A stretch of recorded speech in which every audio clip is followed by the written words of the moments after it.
आज मैं आपसे बात करने आई हूँ अग्निपथ स्कीम के बारे में, क्योंकि मुझे लगा एज अ फौजी ये मेरा फ़र्ज़ है कि जो भी लोग इस स्कीम के बारे में जानते हैं या जिनको उतनी नॉलेज नहीं है उनको मैं बताऊं कि मेरा क्या ओपिनियन है एज अ फौजी, as a soldier, as a ex army officer Agnipath scheme के बारे में।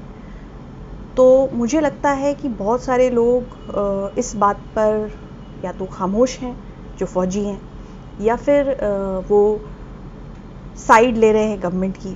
बट मैं आपको यहाँ ये बताने आई हूँ कि मैं यहाँ किसी की साइड नहीं लेने आई हूँ। मैं आपको बहुत लॉजिकल जो बात है वो कहूँगी मैं, और जो मेरा खुद का एक्सपीरियंस है उससे मैं ये बात कहूँगी। और ये जो भी मेरा ओपिनियन है वो मेरा अपना है। डेफिनेटली ये फैक्ट पे बेस्ड है, ये फिक्शन पे बेस्ड नहीं है। मैं खुद एक शॉर्ट सर्विस कमीशन्ड ऑफिसर हूँ। आपको पता होगा, सेना में अगर नहीं पता है तो ऑफिसर्स के लिए शॉर्ट सर्विस कमीशन होता है 5 साल 10 साल। आपने हाल में ही देखा होगा कि विमेन ऑफिसर्स ने बहुत लड़ाई लड़ने के बाद परमानेंट कमीशन लिया, क्योंकि विमेन ऑफिसर्स को सिर्फ 14 साल तक काम करने की अनुमति थी फ़ौज में, जिसके लिए उन्होंने बहुत लड़ाई की। तो ये जो स्कीम है जो 17 साल से शुरू होती है और 21 साल में ख़त्म हो जाती है इंडक्शन, और आप बेसिकली 24-25 साल के होते हैं जब आप फ़ौज से बाहर आएंगे, जो अग्निवीर हैं।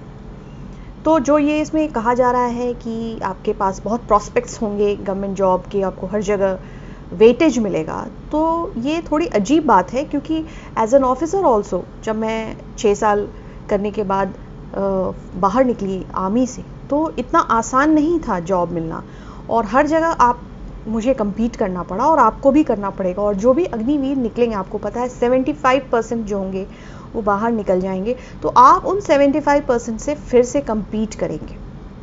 पहली बात तो ये है। दूसरी बात है कि आप अपने लाइफ का जो प्राइम टाइम है 21 से लेके 25 तक का, वो आप आर्मी को देंगे। और आर्मी का जॉब बहुत खतरे का जॉब भी होता है। हो सकता है कि कई लोगों की इसमें जान भी चली जाए, हो सकता है ना भी जाए, लेकिन जो प्राइम टाइम है आपकी लाइफ का वो आर्मी ले लेगी। और आपको एक तरफ कहा जाता है कि डिफेंस में शॉर्टेज है पर्सनल्स की, और दूसरी तरफ आप ऐसी स्कीम्स निकालते हैं जिसमें आप सिर्फ 4 साल के लोगों को इंडक्ट कर रहे हैं, और आप उनको भी बाहर कर देंगे जो फौज में काम करना चाहते हैं। तो मुझे लगता है ये एक फ्लॉ है कि अगर कोई काम करना चाहता है और अगर वो फिट है तो उसको ज़रूर ये मौका मिलना चाहिए कि वो आगे कंटिन्यू कर सके। और 4 साल के लिए जो आएगा उसका जो माइंडसेट होगा वो बहुत अजीब होगा, बिकॉज उसके अंदर हमेशा ये इनसिक्योरिटी रहेगी कि वो पता नहीं इस प्रोफेशन में आगे रह भी पाएगा या नहीं। और मैंने कई ऐसे लोगों को देखा है शॉर्ट सर्विस में भी, जो शॉर्ट सर्विस ऑफिसर्स थे जिनको फ़ौज ने बाहर कर दिया जबकि वो फ़ौज में रहना चाहते थे।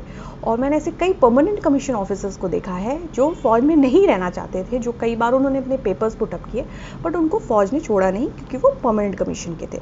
तो ये एक आई वुड से डाइकोटॉमी है जो एग्जिस्ट करती है। तो ये स्कीम उसको एड्रेस बिल्कुल भी नहीं करवा रहा है। और दूसरी बात है कि आप कहीं ना कहीं ट्रेंड फोर्स तैयार कर रहे हैं जो ट्रेंड तो है बट उसके पास एम्प्लॉयमेंट नहीं होगी, और फिर आप सोच सकते हैं कि अनएम्प्लॉयड ट्रेंड यूथ हमारी कंट्री के क्या करेंगे। तो अब ये जो कह रहे हैं कि एक्सचेकर पे बहुत हमारे लोड पड़ता है क्योंकि हम पेंशन देंगे या ग्रेचुटी देंगे, तो जैसा कि ये स्कीम है 4 साल की, तो ऑब्वियसली बात है कि आपको पता होना चाहिए कि ग्रेचुटी भी 5 साल में मिलती है। तो इसीलिए इस स्कीम को कहीं ना कहीं 4 साल का रखा गया है ताकि ग्रेचुटी ना देना पड़े। पेंशन देने का तो सवाल ही नहीं है। तो मेरा सिर्फ एक क्वेश्चन है कि जो जवान होता है या जो ऑफिसर होता है फ़ौज का, जो तपती धूप में, रेगिस्तान में, बर्फ़ में, कड़कड़ाती हुई ठंड में या फिर ऐसी जगहों पे बिना खाए बिना पिए कई दिन गुजारते हैं, बॉर्डर की सुरक्षा करते हैं, अपनी जान देते हैं, सीने पे गोली लेते हैं, उनकी जो नौकरी है वो क्या इतनी कम मायने रखती है कि उनको पेंशन ना दिया जाए? और जो लोग MP MLA बनकर पार्लियामेंट में बैठते हैं, लेजिस्लेटिव काउंसिल में बैठते हैं, असेंबली में बैठते हैं, उनकी नौकरी इतनी ज़्यादा ज़रूरी है, वो देश के लिए इतना ज़्यादा काम करते हैं कि उनको पेंशन मिले, और हर बार पेंशन मिले। अगर वो 2 बार MLA बने, 2 बार MP बने, 2 बार मिनिस्टर बने, तो उनको 2 बार पेंशन मिले। तो ये कहीं ना कहीं एक अजीब बात है कि एक्सचेकर पे लोड क्या इससे नहीं पड़ता है? और उन फौजियों से पढ़ता है जो देश की सेवा कर रहे हैं। और ये जो कहा जा रहा है कि सारी दुनिया में कंपलसरी मिलिट्री ट्रेनिंग है, तो मैं आपको बता दूं कि सारी दुनिया में कहीं भी ऐसा स्कीम नहीं है कि ज़बरदस्ती किसी को 4 साल में बाहर कर दिया जाता है फ़ौज से अगर वो सर्व करना चाहता है। और 4 साल की स्कीम कहीं भी नहीं है। इज़राइल में 10 साल मिनिमम करना पड़ता है सबको कंपलसरी मिलिट्री ट्रेनिंग। और कंपलसरी मिलिट्री ट्रेनिंग बहुत ज़रूरी चीज़ है, बहुत अच्छी चीज़ है। तो हम अपने देश में एनसीसी भी तो कंपलसरी कर सकते हैं स्कूल्स और कॉलेजेस में, जो हम नहीं करते। तो ये कहीं ना कहीं हम एक ट्रेन फोर्स तैयार कर रहे हैं। क्या हम प्राइवेट आर्मीज रेस करने की कोशिश कर रहे हैं, या आज हम जो सिक्योरिटी कंपनीज हैं उनके लिए ट्रेन प्रोफेशनल्स दे रहे हैं सरकार के खर्चे पर ट्रेनिंग करके आप प्राइवेट लोगों को फ़ायदा पहुंचाएं। तो ये सब सोचने की बातें हैं। और ये जो देश है, ये देश जय जवान जय किसान पे चलता है। तो पहले किसानों के बारे में आपने नहीं सोचा, अब जवानों के बारे में आप नहीं सोच रहे हैं, और 15 साल की नौकरी को घटाकर आपने 4 साल का कर दिया है। तो ये स्कीम बिल्कुल भी सही नहीं है। और जो भी लोग इस स्कीम को सपोर्ट कर रहे हैं उनसे मेरा सिर्फ एक ही सवाल है, क्या आप अपने बच्चों को इस स्कीम में भेजोगे? क्योंकि आप इसकी बहुत तारीफ़ें कर रहे हैं, बहुत गुणगान कर रहे हैं।